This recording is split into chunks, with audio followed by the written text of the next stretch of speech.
Today we are going to show you how you can draw a higher hip for your swimsuit pattern winter.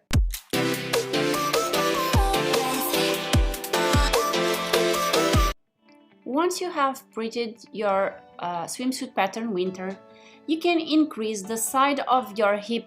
In this case, I increased by 2.5 centimeters. What you do in the front, you must repeat on the back. So the same amount of measurement that you used on the front, you use on the back.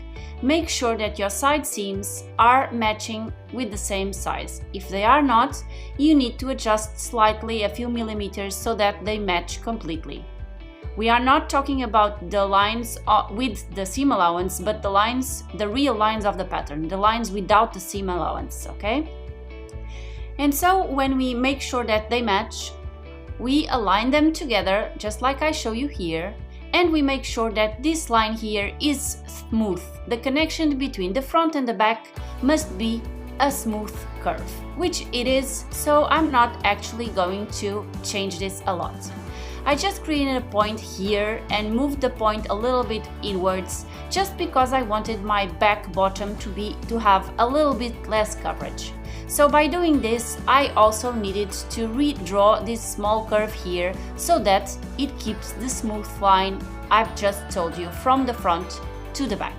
And I can now place my back pattern piece on the same spot that I had on my drawing, because it's already ready for prints.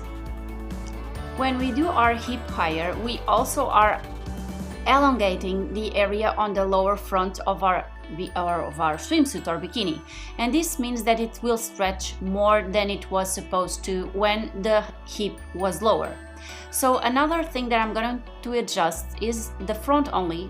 This is just what I did here. I adjusted the front of my gusset 1 centimeter higher up. I moved 1 centimeter up like you saw me doing here, and that's it.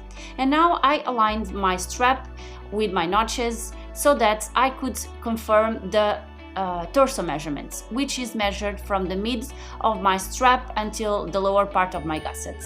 And once I see that's okay, the measurement is fine, I don't need to make any more adjustments, I'm ready to start sewing. If you need to make any adjustments, you can also reduce a little bit the length of your strap and reduce a little bit on the waist area, front and back pattern pieces, to reduce the torso measurements to your own measurements. And this is how it looks once I have sewn this swimsuit.